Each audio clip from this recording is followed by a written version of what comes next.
does it take so long sometimes? Welcome to the morning show, gentlemen. How's it going? It's going great. John Pellin, Joe Tolle, Jeff Henson, you guys all with your respective media outlets. I appreciate you coming on for this special show. And we started it early because two of you have engagements where you have to go take care of things. Joe and John, Jeff and I, it's Sunday, so we're going to sit on our butts probably. But we'll talk about this, and you know, I'm going to surpass with our normal housekeeping just because I want to get right into this. This whole show is about the greatest of all time, the GOAT. Everybody has an opinion. Everybody has some information for the table. I hope you guys all have, you know, taken some time and written a list and talked about with yourselves or whoever, some of the people that you think are the greatest of all time. I have a full page of people that I respect deeply for their accomplishments. Some of them are still racing. Some of them are long since retired. But I wanted to get a collective group of the minds that have been around for a long time that know, John, you have a close knit with a lot of these riders because of where you came from. Joe, you know a lot of the old school guys. Jeff, you have written stories about a lot of them. Myself, I got to stand in the pits with some of the greatest riders in our industry and even work on some of their machines. So we all have different perspectives. John, I'm going to start with you and just get some tentative information from you about some of the guys on your list. Thanks for having me, Lenny, and good to be in this chat. Not sure I deserve to be. I'm out of the ranks for a while now, and people probably don't know who I am, but I used to run a .com called ATV-TALK, promoted races, and lived and breathed this stuff. I was a diehard rider myself, and so thank you for that, for inviting me. For my 2 cents of who you want my top 5 people, it's hard to say. Growing up, Curtis Sparks was my idol. I rode a 200X, and he had the ultimate 200X. And he rode so smooth and precise, and such a great guy. So he's on my list. I know he hasn't won the amount of national championships to be thought of as that, but I can't leave him off. I'll pause. Am I going too fast? Do you want me to hear any questions or keep going? No, you're doing great. I didn't think Curtis, you know. Yeah, a lot of people wouldn't. He's a 3-wheel guy. Once he got on the 4-wheeler, he rode a 250X, and it was awesome. And he was a good rider, but man, 3-wheelers are ATVs. We can't not count them. And you're talking Jimmy White, Marty Hart, Mike Coe, geez, so many. So we can't, none of us, all 4 of us are going to come up with a list that's correct. And that's the most important part. There's so many awesome riders. If I'm continuing, you know, one of my favorite riders of all time, he shouldn't be considered the all-time best of ever, but he's on my list, Corey Ellis. Good friend and incredible rider. I loved watching him. He was just as awesome off the bike. I think I was best friends with him before I even met him. Like, as I'm meeting him, we hit it off so well, and he's such an awesome dude and such a good rider. He didn't have starts ever, and that's why maybe I enjoyed watching him ride so much, because he never got a start, and he'd always come from 10th up to podium and won a couple. But because he didn't win enough, he can't be considered the greatest of all time. But I'll let somebody else talk, because I feel like I'm too much, but I have others too. Okay, well, Jeff, where do you fall in on some of these guys? Well, since John brought up all the old school 3-wheeler guys already, and he named off the ones that I had on my list, which include all those guys from the Honda and Kawasaki teams. I have a slightly more modern list, and I'll go right off the bat saying who the guy that could be the best of all time is young and currently racing. We talked about him last week. That's Joel Hetrick for sure. Chad Wienen right there too. Chad's been around for a long time in the whole motocross scene. On the West Coast, Bo Barron, just, what has he won? 11 championships now. nationals with Works. Doug Eichner obviously has won at everything and proven that he can be the best at everything. Some of the other guys on my list, because I'm a former desert guy, that's what I look at. Wayne Matlock is one who did really well for Team Honda there for a while. I remember when he was racing DS 650s in the desert back before the Honda days. Was briefly racing a Suzuki Z400 in the desert too with Chad Prohl. We talked about him last week. And then I'll end it off cross country. Bill Balance, one of the best, won the most GNCC championships. That is my list. Wow, there's some freaking, that's packs a punch. Joe, you're sitting there all stoic, ready to go to the rock concert with your GBC shirt on. Hey, Chris. All right, talk in a minute. I'm on a podcast. Yeah, get lost. Felons on a podcast. And hey, just so you know, John, everybody knows you. ATV scene is legendary. You're one of those guys that goes back into the history of our sport, and you have a place. Not what you think, but what we think is what matters. And you always have. Thank you. So sorry. I appreciate that. Thank you. Sorry about that, Joe. I didn't mean to take up some of your time there, bro. No, please stall for me. I don't feel confident about this because it's like, but like names like, obviously Denton, Dean Sundahl,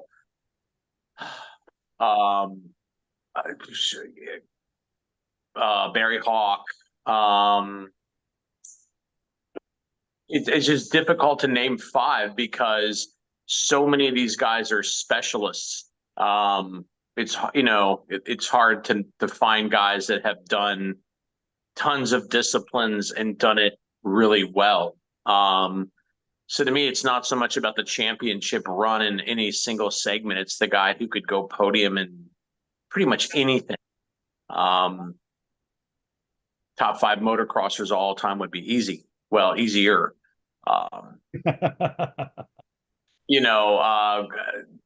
Marty Hart, he was good on four wheel, two wheel, three wheels, obviously, did well on four and races trucks. I'm up to four. I got to pick a fifth. I'm just going to say Gus because nobody else did. Yeah, shame on us. Can I keep going on? Oh, go ahead. You next? Go ahead, John. You keep going because you only named. Yeah, I only named. I was only on my friend list. Yeah. And if I want to get into off the friend list, I'm going to put my also very good friend Tim Farr, who is I'm counting a person that should be on an all-time disciplines of everything. TT motocross. He even raced desert. He went to a cross country and just about beat Barry Hawk. Had a little glitch at the last lap. He would have been the first rider to ever accomplish it. I think Jeff Seagot came close, but you can't not put Tim Farr up there, right? So I'm still on my friends, which is crazy that I could keep going on friends, which is the ultimate gift of this lifetime I've had. Is I'm talking about legends in the sports at the same time I'm talking about dear friends. That's so cool. Travis Spader, man, it's crazy. If it were baseball, you'd be some guy in the stands talking about Joe DiMaggio and stuff as a friend. So that's the coolest part that I'll take from this and my life of doing this stuff. Listen, Tim Farr, I got to list Jeremiah Jones for what he accomplished in his short year. His career would have kept going, I think. Man, he was just getting started, it seemed like, so fast. Chad Weenan may not have won. Hit. Chad Weenan may not have won all those championships if Jeremiah Jones. Right. Yep. Sticking with my dear friend is Shane Hitt. Like I said, he's just an awesome guy all around. You wouldn't think dude that never really seemed to work. He never had a job. He just rode four-wheelers. You'd think he'd be a real pompous, horrible person, but it's the opposite. He's such a good person, just like the rest of them. This sport it creates incredible people. It builds men, and that's the greatest part of our sport. Is it's not just riding a four-wheeler. So these legends are something else. Yeah, TT is Shane Hitt. Desert, probably Dean Sundahl. Motocross, I got to put Farr up there. I got to put Gary Denton right there with him. I mean, he's Gary Denton. he's the only one that's in the Hall of Fame right now, and deservingly so. I was there, and it was incredible. I teared up. I was there with Mark Baldwin, Doc Gust. It was so cool to see that. So he's on the top of the list too. We can't put down there. That's what's actually great. Like, I think if it was Supercross, a lot of people would say McGrath, and that would be the end of their story, maybe. But in ATV, it's so many awesome people. I agree with that. I have on my list here, I don't have 5, I have 30. Right. And I can break them down, to where if you guys force me to, I could give you 5 guys. Eichner, Sundahl, Farr, Denton, and then balance would be my ultimate, top 5 if you force me to write it down. And I can justify each and every one of them, but then I could add, 6 other guys in there that could really throw the wrench in there. Daryl Rath, 3-wheelers, 4-wheelers, TT, motocross, endurance stuff, developer. I mean, just like you were talking about Sparks, a guy that we talked about last time on 4x4, Penland. Guy raced Baja Works. I mean, yeah, he rode a 4x4, but come on. We didn't specify. We spent ATV. That's an ATV, right? So yeah. He was one of the guys that kind of really started that whole 4x4 racing thing. I remember looking at stories on Dirt Wheels back in their, early mid 90s about Penland's whatever rancher or whatever he was racing at the time, little Honda 450 or 420, whatever it was. Right.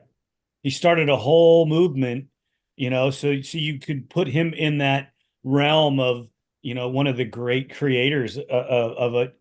My bias to Eichner is justified by the things that he's accomplished. But if you look at Dean Sundahl, coming from 3-wheelers to 4-wheelers, and he rode mostly Banshees, but he did so much for the beginnings of the industry with the Dean Sundahl slide on the 3-wheelers, that poster, I think it was an 83 250R, who didn't have one of those when they were a kid, I mean, it was just incredible. I'm biased towards Marty Hart because he's a personal friend, but you also look at Hetrick and Wienen, Hawk, Fowler, Borich. These guys did some amazing stuff. Great riders, beacons of light in our industry. Give me some TT guys that you can go back to. Chucky Creech, he's won multiple TT titles. We don't talk about that as much because it's not as favorable in some of our minds because we don't get to expose to it. So what about 2K and Delulu? These guys. Yeah, the grandfathers of cross country racing. Yeah, and for ATVs. Delulu raced 3, won 3, almost won 4. Sloan stole one from him, and after he won those 3 titles, he goes, this is too easy, and left. 2K, they have him listed as 3 championships, but he won the very first one when it was the Wiseco 100 series. So let's hash it out, guys. I mean, let's talk about some of these guys and get a little bit more info. John, I know that some of these guys are your friends, but some of these guys are just people that you knew in the industry or knew of in the industry. And same with you, Jeff. You've spanned a lot of distance with these guys. Joe, you've written stories about some of them. And like I said, I've gotten to stand at the riders meeting or at the pits with some of them. And it's pretty amazing that we're missing people. We are, fired. Go, John. I got a category we forgot. Amateur riders. Another dear friend comes to mind, Jackie Meadows. He won 11 national championships in the amateur ranks, got into the pro ranks right when everything went sour for our whole sport. And he was doing really good then too. I think he would have been an incredible rider. He took a 12-year, completely walked away from the sport for 12 years, came back at one of my races in Iowa and set the fast qualifier without doing a leg over an ATV for 12 years. I mean, he beat Farr, Hit. I mean, everybody was there. It was a big race in Iowa, and there he is, the fastest qualifier. That's pretty awesome. So if we're having a vote for best amateur all-time legend rider, it's probably Jackie Meadows. And another one comes to mind is Dave Simmons. Probably nobody's heard of him on this call, but he actually lives like 20 minutes from my house. He won 12 national championships, VNCC, won numerous overall coming out of the morning race, where he'd beat the 4x4s, the women. I think he's like 63 now. He rides his mountain bike or his road bike average of 30 miles every day, and he's done so for well over 2 years straight, Christmas and New Year's too. This is a diehard legend, Olympic caliber athlete that is so under the radar as far as notoriety goes in our sport. Dave Simmons. Cross-country riders will know who that is. He was such a good rider, always right there at the end, and a killer person too. So that's a category we forgot, amateur riders. John, some of these people at a different level. I mean, I was there working on someone else's machine that was racing against most of these guys.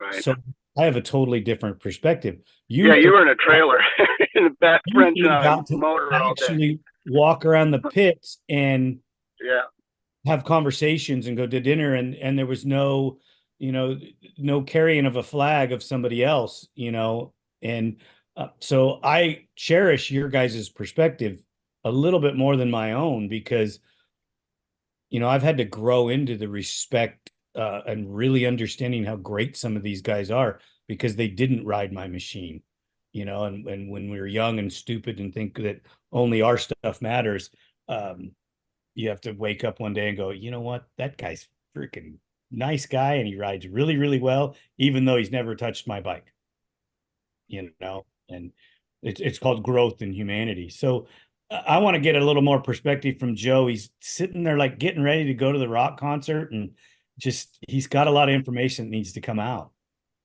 No, I mean, that's really why I brought Pellin on here. I mean, I don't want to sit here and say I don't have a lot to add to this, but I just don't. I mean, I'm a machine guy. I'm a parts guy. I looked at these guys in the magazines like, okay, I've got this four-wheeler. Well, whoever races it, what parts do they use? That was kind of my interest in racing. I wasn't a diehard racing enthusiast. I didn't get to travel the circuit like Pellin did. And that's why last week when we were having this conversation, I'm like, just bring John on, because he knows these guys. He was so entrenched. He was a racer, for years. So, I'm not super opinionated on this.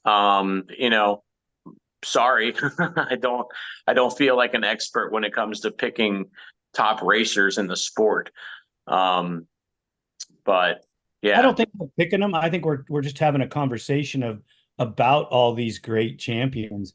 None of our opinions really matter, because you'd have to put it out to the vote of the industry itself, and put guidelines on how to vote. But that's neither here nor there. Some people are going to pick a Denton who you can't say only, because the guy was a motocross champion on motorcycles, transferred into ATVs, won ATV titles, won a Mickey's title.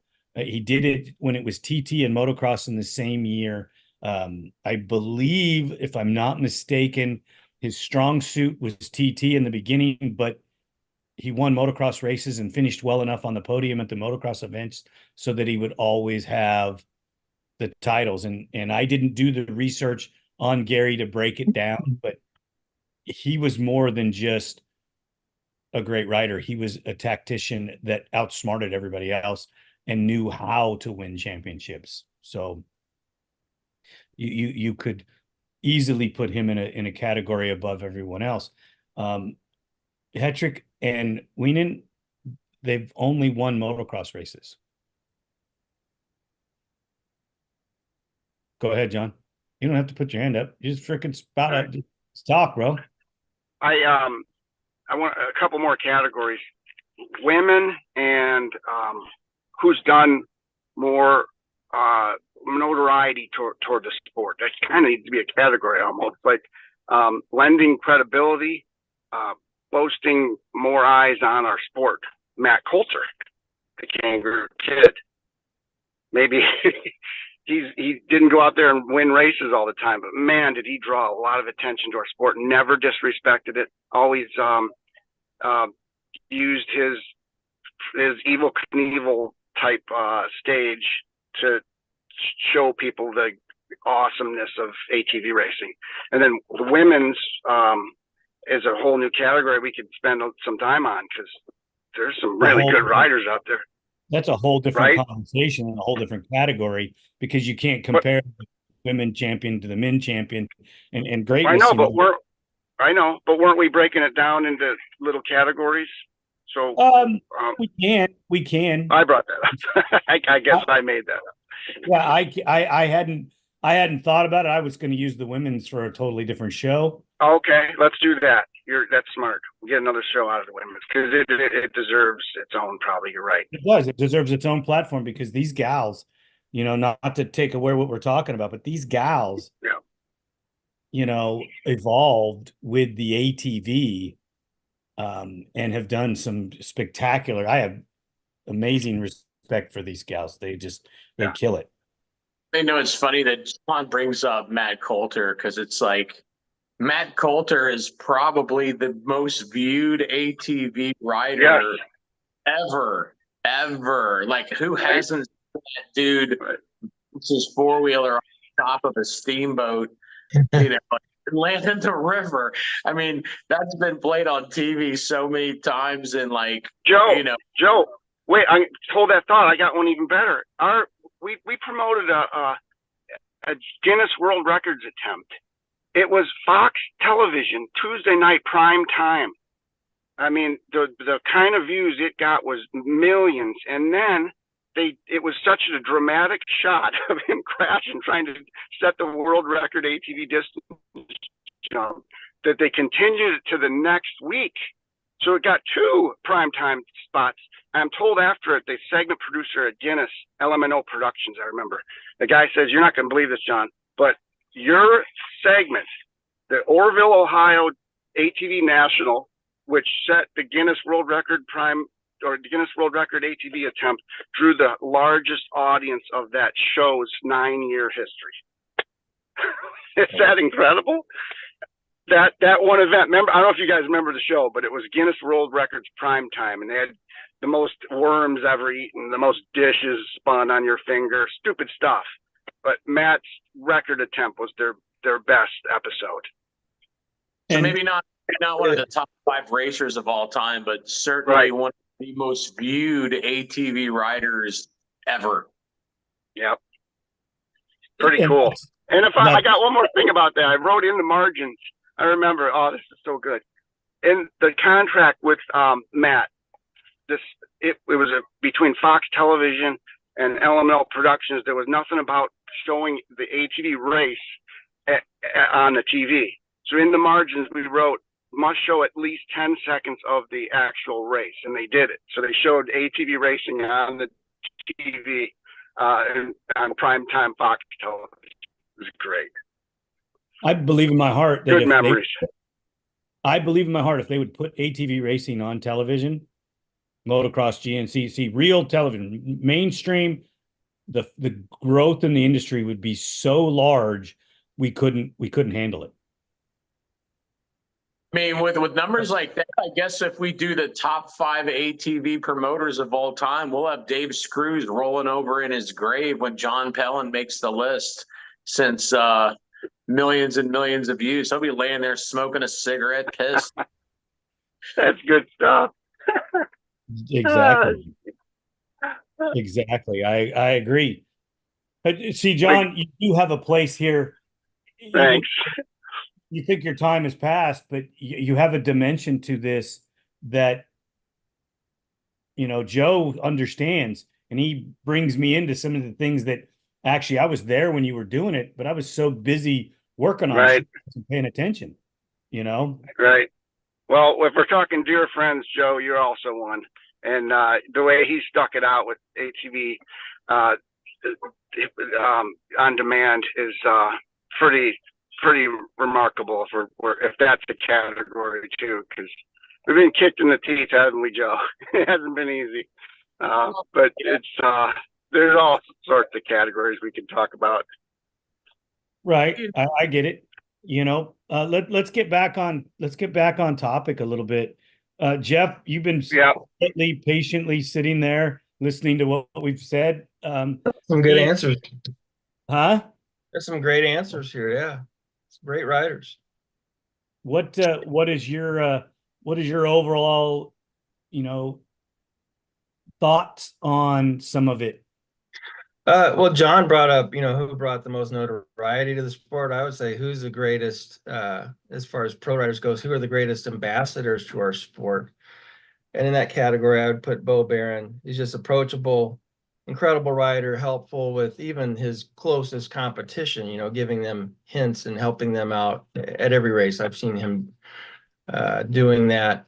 I would also bring up Adam McGill. As far as a racer who demonstrates, how other racers should take care of their sponsors. It's more than just slapping a sticker on your ride. Adam does post-race reports. I see him every day when I log in on my computer. He's plugging his sponsors in some way or other on Instagram or Facebook or whatever. So there's that category too. I would also throw Walker Fowler in that category. Really an approachable guy, not a big head or nothing out there to help everybody. A lot of these guys are also helping with the up and coming kids, programs and stuff, the future of our sport. So they're giving back.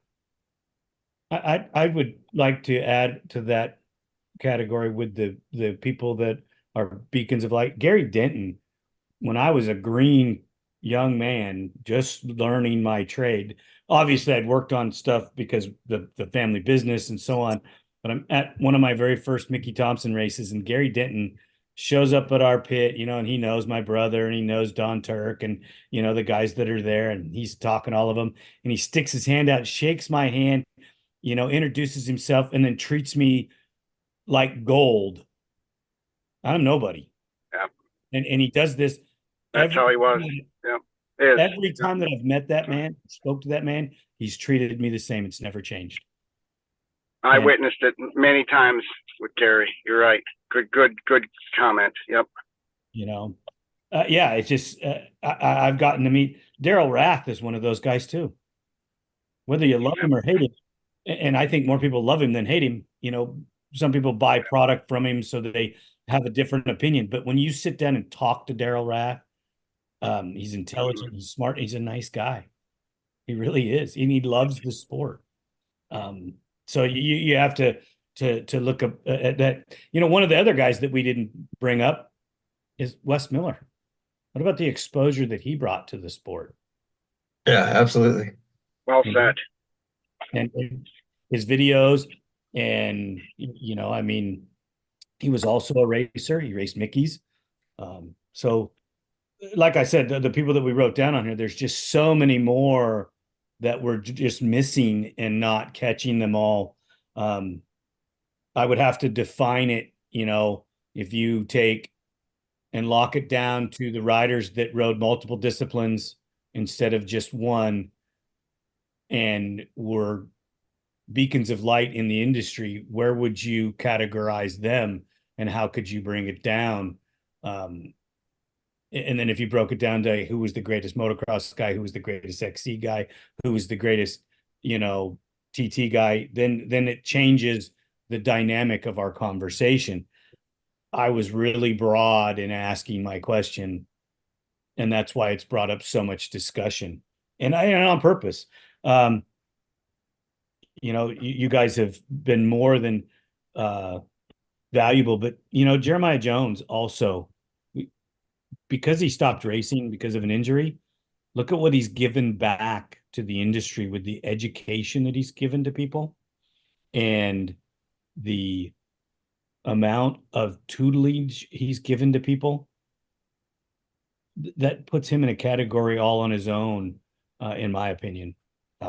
Just as one of the great people in our industry. And I think John said it the best. Well, maybe not the best, but the greatest people I've ever met are at an ATV race. Yeah. I mean, true. All your friends, John, are ATV guys, aren't they? I know. Yeah. And I'm racing these mountain bikes. It's not the same group of people.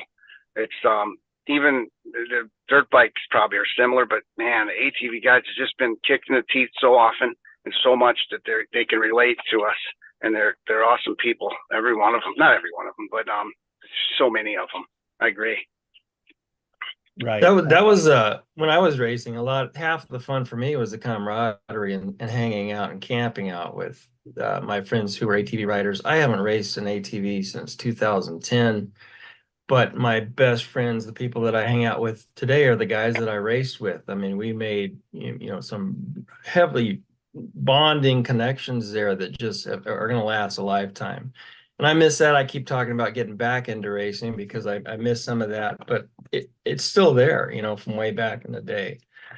But I think it is different. I talk to, as far as the dirt bike guys go, I hear a lot of the dirt bike guys are a little more secretive and they don't want to help each other out. It's competition and stuff. Whereas on the ATV side, especially in the amateur ranks, we were helping each other out, even if it was our main competitor.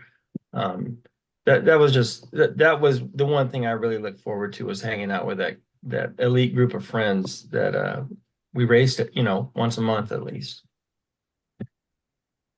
When I was going back to the nationals, the GNC stuff, I remember pulling parts out of the trailer and handing them to people, and those same people or different people were handing me other parts that I needed. And there was never a cash deal. It was, hey, just help me out when I need it next, and 2 races later, you're giving them back the same new part that you borrowed from them that they need. And it was great. It was just a great relationship with everybody. When we raced in the desert, Best in the Desert and Baja, when it was huge, you were doing the same exact thing. You were working on somebody else's bike in the pits in between, your machine, gassing and going and whatever it was, you just did it and you didn't even think about it. I miss a lot of that. It's not the same, I don't feel, in some respects now. But then again, I don't get as involved as I used to, so I can't say that it's not. Joe, when you were at that cross country race where you rode your Raptor 700 or had your Raptor 700 out there, what was the feeling in the pits for you guys? What was it like being there? I mean, it's very family oriented. We weren't obviously pitting by the pros, although we should have been. But no, Evan knows a lot of the, Evan Hartzell rode for us, and he's a local cross country racer guy. Hasn't raced much this year, but he has friends there. Doug Kurrick from Sunstar and Isaac Hart. Both of those guys have done some riding for me, and a couple other families of racers that they just know. And yeah, it's just like, hey, we got to go over here. Can we roll our bike over next to your stuff and keep an eye on it? Sure. I mean, everybody's super easy to get along with. There's no friction or ill feelings or this, that, and the other. It's like, I'm a mountain biker like John, and it's, there's a very similar mindset in all the people at an ATV race, where it's like, you're at a mountain bike event. It's like, you know, I'll just, without going deep into it, there's just a big political split in the mountain bike industry where, you know, half the guys that are there, you want to drink a beer with them. The other half, you want to push them into a tree. So, you know, yeah. The ATV racing community, and you know, and just being back with, you know, with Pellin at the WPSA and the GNCs, you know, I just remember everyone being so welcoming about, you know, coming up in their rig, talking to them, just looking at their stuff, interviewing them. I mean, one of the best steaks I ever ate was cooked by Corey Ellis's dad, I want to say. So, you know, ATV racing people tend to treat each other a little bit more like family. It's a very close knit group. You know, I've been in mountain biking, martial arts, competition a little bit, ATVing, and ATVing is definitely the most family type atmosphere, welcoming, willing to help you. Right. So in the chat there, we've gotten people chiming in. Ian has chimed in a bit and given some information. I do not believe this question is answerable. I do not believe we could hash it out for a month of Sundays, and I still do not believe that we could ever narrow it down and answer the question. It's just one of those things that your passion, your beliefs, and your heart are in it so deep that, you know, top 10. Go ahead. What's the question? Your greatest of all time. What we've been talking about. Yeah, Joe, what do you have? What did the message that I sent you? But who is the greatest of all time? Yeah, I agree with you. You can't really answer that. no. It's not Joe, that. John, you think you could answer that question? No, but I'm kind of proud that in the decade or so that I promoted ATV national events, I'll give you a list of the riders that won those events, and it's incredible. Shane Hitt, Doug Gust, Tim Farr, Travis Spader, Chris Borich, John Natale, Corey Ellis, Jeremiah Jones. I think that's the list of riders that ever won. Some of them won more than one national, but in my decade or so of promoting those events, and mine were pretty, I'm not trying to brag, but they're pretty darn good. They had more purse money. They were important. And when mine events came up, it seemed like you needed to step up your game. And there wasn't any slouches that won those races. It's kind of cool that if I'm looking back at my career, to have that list that I just said is pretty awesome.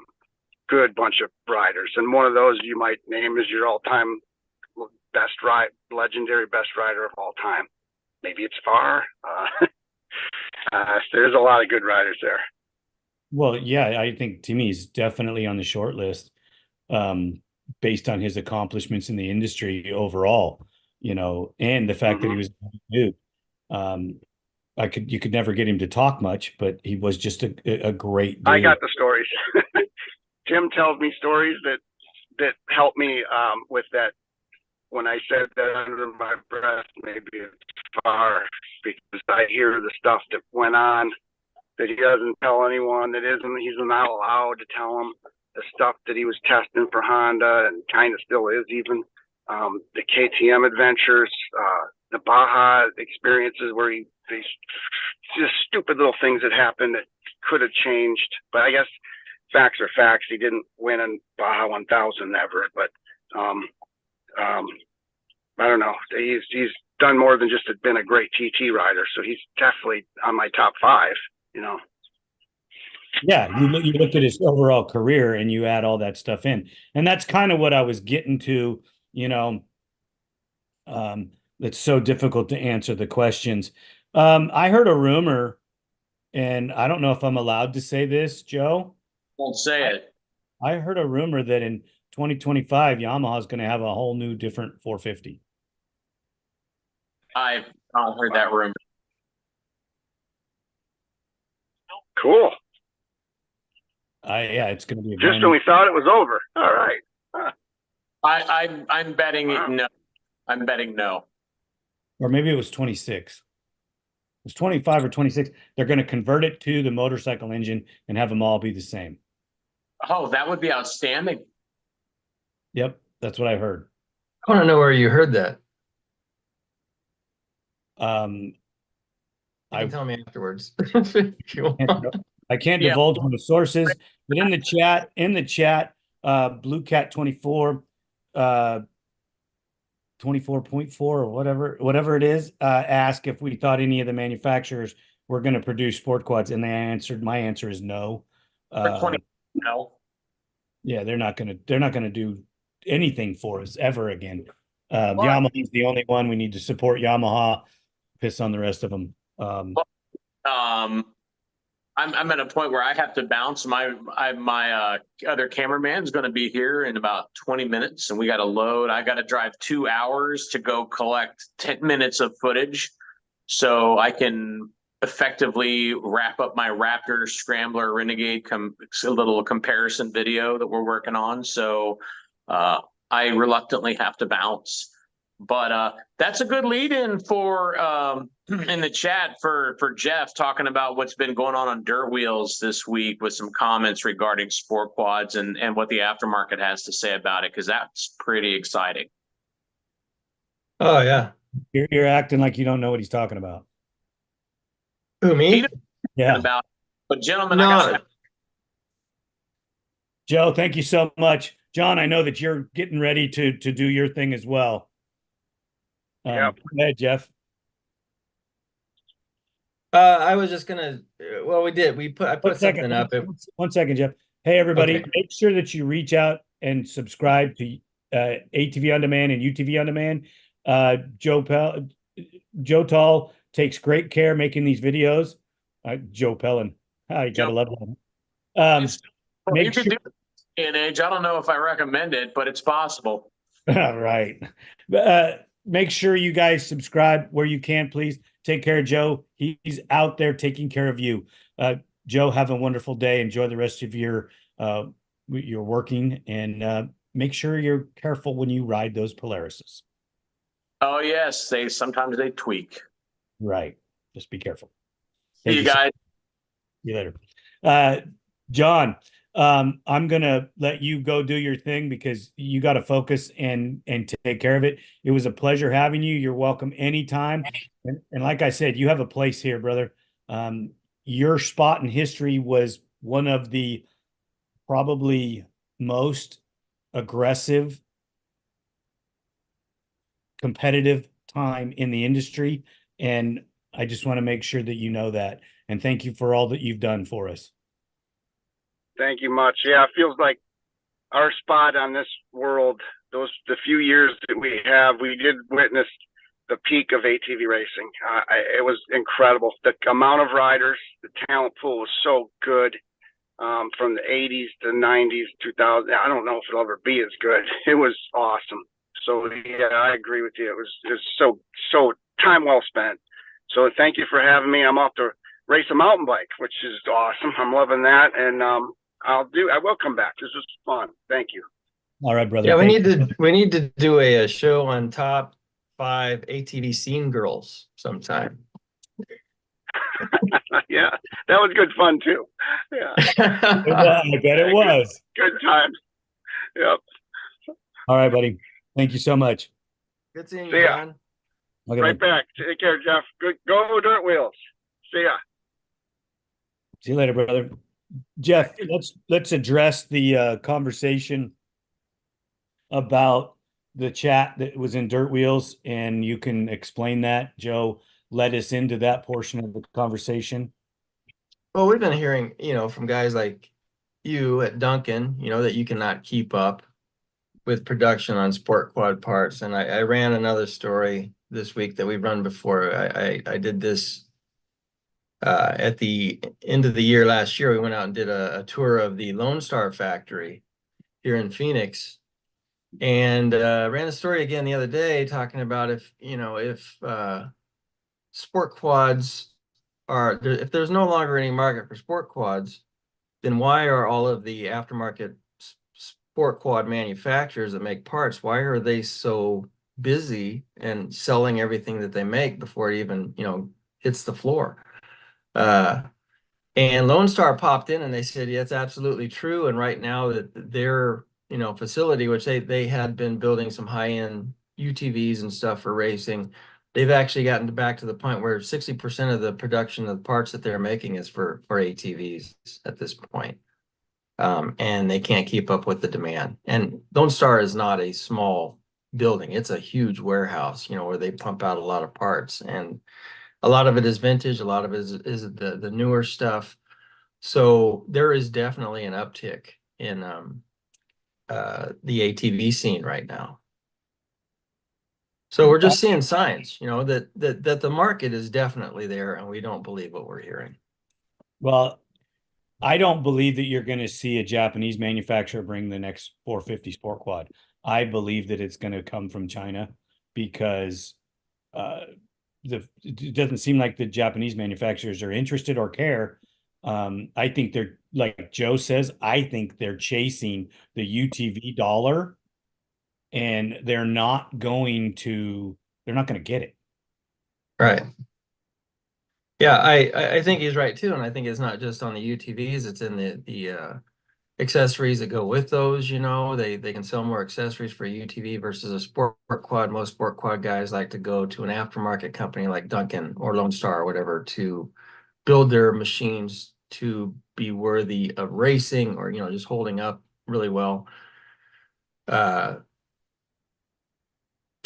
So I don't know. It's just we don't believe what they're saying. I think you're right. I haven't seen anything that points to the Japanese or the Canadian companies or the American companies building a sport quad. I think it is going to come from maybe a Chinese company or a smaller motorcycle manufacturer, such as Riju out of Spain, or Beta, which is out of Italy. Who have smaller production numbers and are fine with operating in a smaller space, as far as their production numbers go, if that's even an issue. Yeah, we don't know. We could see some manufacturer come out like a Tiger, also, Yeah. and bring something into the industry. I think that would spur massive growth for that company, especially if it was a decent machine. I brought up Lone Star. They also mentioned they're making a CRF 150 Raptor now. I think they just got orders for 5 of them. There's a big demand for that for kids racers. So I talked to them earlier this week. They don't have a production model there yet, but as soon as they do, I'm going to get over there to do a photo shoot, maybe do some video. We talked about maybe running out to the local motocross track with some local kid racers here and doing some video of those machines. But yeah, it's shifting. We're starting to look like the 90s right now, as far as the hybrid stuff goes. And then, you got Mike Walsh, you got Lone Star, which still makes chassis for all the different sport quads too. Gen 3 from Wall to fit different models in one chassis so that you don't have to go out and buy a new chassis. He's also working on his his YZ80 Raptor 250 chassis setup. So you can put a 150 motor, Raptor 250 motor in it, and the YZ80 motor. I believe that's what I read. I could be wrong. Anybody that did read that could clarify it. Mr. Beans, MX Beans, I know that you want a 400EX Warrior style machine, but yes, the ship sailed on that engine design. So if you did get a more simpler style sport quad, you're going to get a Z400 style machine, which is not a bad deal. But the problem is people are not going to buy the 400 style. They're going to go buy the 450, and because it's a better buy. The 400 versions or the 350 versions aren't the best buy. Now, if a manufacturer like KTM came out, as much as I joke on saying that, they have 3 different versions. They can make a 250, a 350, and a 450. quad immediately. And I believe that it's super close to being interchangeable. So when you progress from the 250, you can go to the 350. And when you progress from that, you can go to the 450. And, you know, they're the company, in my opinion, that's set up to do this. I just, they want to do street bikes and they want to be the dominant motorcycle sales. They've openly said they don't want to build ATVs. So maybe they're, which is too bad. They had plans to go with a two-stroke sport ATV back in the day when they were making the 450 and 525. I actually saw the engine. You can look it up if you go back to that point where they talk about the two-stroke engine they were developing for ATV use. It's out there on the patent websites if you do a search on it. why couldn't they just use that 300? This was before the, well, maybe it wasn't. I think it actually was leading up to the 300, and they were talking about putting that in an ATV. So but they do have a 250 also. You'd probably have to do something to do a little bit difference in the performance because the heavier ATV with the, the drive rear tires instead of the single, it might not be as good. It still may be great, but you always have to get a little bit more power out of them. Yeah. I want to ask you, since the other two guys had other things they had to go do, I appreciate them stepping in. We started early so that they could join.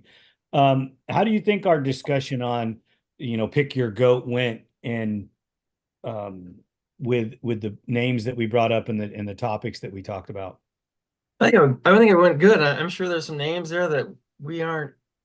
I'll throw another one out there, Mike Caffro. We didn't talk to him, and that's coming from my desert background. It was somebody I looked up to all the time who's still racing UTVs down in the desert, but also got a big start, in the cross country scene back when the Blackwater was still around. That was something I learned about. But I remember back when I was racing desert, we were all looking at his machine. And even in 06, we had Doug Roll develop a chassis set or a suspension setup for our machine we were racing in pro that was exactly like what Caffro was running in. It was one of the best 450Rs I'd ever been on in my life. But I think it went well. I think we got a lot of names out there, and I apologize to anybody that I missed. We didn't even bring up Bryson Neal in that whole thing, who is probably one of the. He's an up and comer. Okay, it's like, how do you add Joel Hetrick into a conversation while he's right. still racing? Yeah. Bill Barron's name is on my list. He's still racing.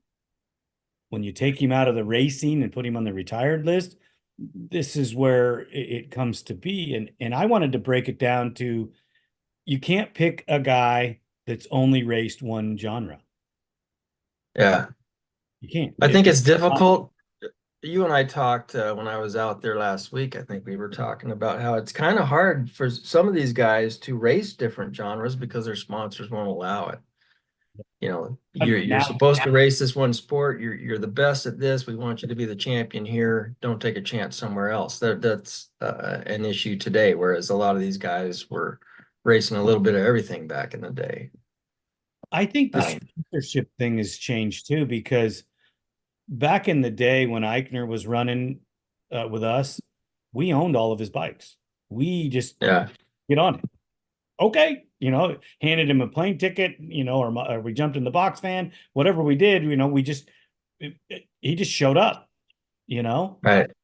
And it was great. We could go race all of these different things, and you could race almost every week in a different sport, and it was covered at a higher level. And now I feel sorry for the desert guys that race Score and that race Best in the Desert. There's no coverage. Right. Yeah. And that was a good point that was brought up earlier. What if they brought ATV racing, something like Mickey Thompson, back and televised it? I think that right there would be the kick in the butt that some of these other manufacturers, maybe even the Japanese, to bring back the production of sport quads. Just make them, just show people that they're out there. And I think it would do well. Yeah. I mean, I knew going into this show that it was going to be tough and there would be no real answer. But all of these people that we talked about deserve to be highlighted for their input in the sport. You know, Right. Gust, Hit, Wimmer, you know, Creech, Rath, Spader, Pellin, 2K, Delulu, Barron, you know, Matlock Rowe, you know, not just Josh Rowe, but his dad, Greg Rowe. He was Yeah, one of Grego. down in the desert racing Baja when, you know, they did it out of the back of a pickup truck on a 250R and aluminum gas tanks, you know, because nobody made a big tank. And Right. there's just so many people to talk about. Curtis is the guy that I missed on my list, but here's the one portion of the list with some of the greats, or two the things that we missed. The TT guys that are now TT racers that have won multiple championships. That's where Chucky Creech comes in because I know him. I don't know all the other guys. Right. Brad Riley, he's a TT champion. Some of these other guys, I don't know them because they've excluded themselves from the mainstream somehow, and they need to come back. I've reached out to all of them to come on the show. I don't get much return from them. Yeah. Neil is still building his legacy. You know, Balance owns the numbers. Hawk, Fowler, and Boric are outstanding XC champions in their own right. Boric is still racing as well. So is Fowler. Hard to put them on the list when their career is still evolving, you know. So in the chat, you guys were great. Thank you for all your input. I really appreciate it. I don't know if that story about the Yamaha 450 is true. Just a rumor that I heard. Yeah, I want to hear where you heard that from. I can't tell you that. So you're gonna, oh, come on, you can call me. I can't tell you. Seriously, I can't tell you. Hey, I got one thing that we talked about last week. That who do you think the up and coming guy is that's gonna be the next Bo Barron or Bryson, or I'm sorry, Walker Fowler? Or... So you know, I been around a long time, a couple days longer than you, and I've seen so many fast kids that you just knew were going to be the next guy, and something happened and they dissipated, Right. disappeared because their life changed. They didn't have the money or this or that, or some of them got married and children or had children and that ended their career, or they got an injury. And it's so difficult. Braxton Gross comes to our mind because we both know Braxton. Yeah. He's doing phenomenal as a works pro and then transitioned to the XC. I think he's one of those guys. Stephen Harrell, Yeah. Austin Abney in cross country. These two guys are super fast. Some motocross people that are amateurs that are coming up. JJ Launderville looks outstanding. So does Joey Norris. If they can continue, Joey, I think, has a shoulder issue. Doesn't mean he's done, but I know that he has an off and on injury. Noah Arnell is a young man that's up and coming. So those are just some of the names that I know because I see them in the results. Yeah. James Galata. Yeah. There's another couple names that I'm missing, and there's a couple other people that we talk about in the motocross that you see them in the results all the time. One of these guys are going to be great. WXC, the ladies that are coming up, Chloe Harper is probably going to get herself a championship. You know, she's in a loaded class with super fast women. From Caitlin Osborne to Hannah Hunter, you know, Jessica Ilioff. I mean, these gals, and there's some up and comers that in that class that don't get talked about as much. So you got to look out for them as well. Very difficult to answer all the questions. Works Not seen some of the amateurs that I would Levers, Stedman. These are names that are in the amateur ranks that are fast. Rock is one of the kids that's really fast. He's did some stuff with uh, Barrow suspension in out of San Felipe, who has owned the 1A plate for 12, 13, 14 years, who also worked down there in the desert when Craig Christie was coming up when I was building his bikes. He rode on those teams, and cut his teeth learning. So the history that we have with some of that stuff is incredible. I don't even know how to answer the rest of your question, even though I think I did, but I'm No, not you sure. did, and you went right to the one I was thinking of right away was Braxton Gross, and I don't know if you saw.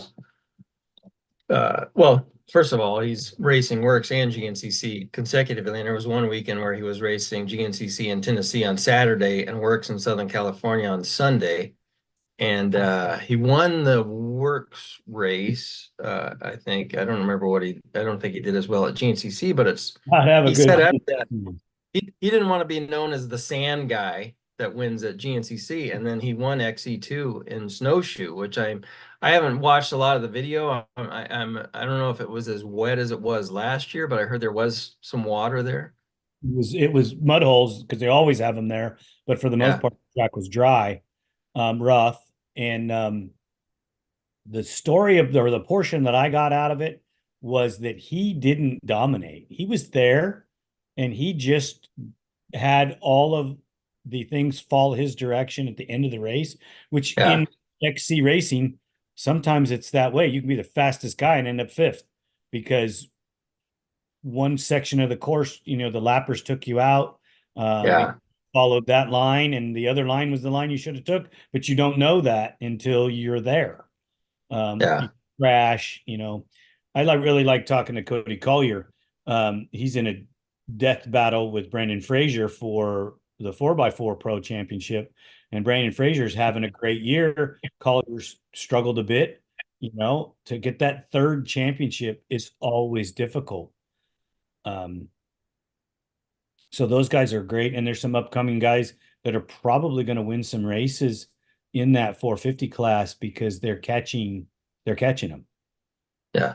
You Right. know, and I become a fan of that. I can't wait to get somebody to get us back there and get us on 4x4s to try it out and see what those machines are like. I guarantee I'm not going to slide it into the turns like Cody does, but I have tremendous respect for having, been on plenty of Renegades and Scramblers and stuff. What those guys do on those heavy machines. And you're talking a machine that stock weighs well over 800, possibly 900 pounds with, fuel. For them to whip them through the woods like they do, and jumping them and just handling a machine that big at those speeds, it's amazing to me. Those guys are incredible. Correct. I mean, just some amazing stuff. We have more topics to talk about. We'll have one more show before the Legends race next week. Jeremy Osborne's going to be on. If you're free, you're more than welcome to come on.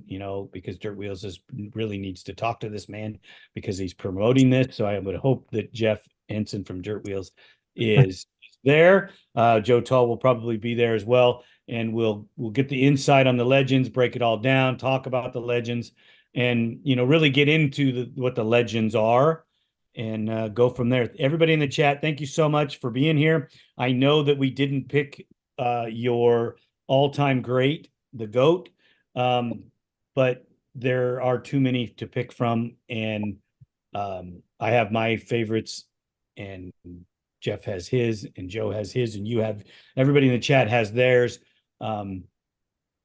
So there's no right or wrong answer. These are all great champions and all great people in our industry, and we thank them so much. And one last thing, or two things. MotoGP, most people didn't catch the race last week, but Marc Marquez is probably the greatest MotoGP rider ever to come along. He does not hold all the titles, but he's got to win one more to eclipse Valentino Rossi, who everybody says is the greatest, I'm a phenomenal fan, don't get me wrong. But Marc Marquez this year, for some reason, can't qualify well. And he's been coming from back in the pack on the grid. 13th to 2nd. Yes, he was 3 seconds and something behind the leader, but he gave him all that room to race. He was gifted that second because Martin crashed. The points leader crashed. Everybody says maybe he choked, maybe he didn't, maybe he just, crashed. But you have to look at people like Marquez, even the guys in our industry that just keep pushing and pushing.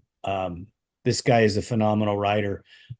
The British Grand Prix in F1 was pretty awesome to see Lewis Hamilton win his race in a car that he's not going to be in next year because he's going to drive a Ferrari going from Mercedes. So these are just little things. We are a motorsports podcast. I do watch other things. Jeff, I'm not sure if you're following that. You're shaking your head like, oh man, I don't care about that stuff. But I do. I'm a motorsports enthusiast. I get to spend time with my dad because he likes that stuff as well. And there's no ATV racing on television. So what are you going to do? The last thing before we go, God bless President Trump and that he is okay and that the assassination attempt did not work. I'm, thankful for that. I was in the car yesterday when I got that news, and we spent a couple hours, watching the news and following up. But make sure that you spend your prayers to the Trump family and the prayers to the family of the members that were in the audience that were injured and passed. I don't think they went there thinking that was going to happen. So absolutely. Yeah. Hey, you see this that I got over my shoulder? What's that? It's a Bo Barron, signed Bo Barron number 1. I didn't see it because my picture with my giant head is blocking it. So on my screen. But yeah, I do see that. Yeah, it was something that came to me. I got my Eichner one over here. I got a Fuller one over there. And we were having a conversation and he sent me that, and I just really appreciate Bo. He's become a good friend. It's one of those things. He was always a competitor and we've become friends, and he's just a great dude. Just a great human being for sure. Yeah. He is on my list. Yeah, definitely. Yeah. And 100% on mine. Yeah. So Jeff, I want to thank you for hanging out. The other guys are off doing their thing. And John Pellin, good luck on your race. Joe, I hope you get your shooting done. Make sure you're careful when you're on a Polaris because there are ramifications to having issues with them. So, Jeff, you know all about that, right? I'm not going to say anything. I joke. Jeff's too politically correct, but I'm not. So. Ouch. It's okay. It's true, man. It's all right. Hey, everybody, you need to subscribe to Dirt Wheels. Get your Dirt Wheels magazines. They're still alive and they're growing. ATV-TALK is growing as well, and it's all because of you, the fans. So please subscribe, follow, send us your information, get in the chat, talk to us, and help us bring you more good shows. Remember, next week, 8 a.m. Pacific Standard Time, we'll be on with Jeremy Osborne, the Briarcliff owner and the man that's putting on the Legends race. So, all right, Jeff, you have a great weekend, and thank you very much. Right. Thanks for having me on. All right, buddy. Talk to you later, man. See you later.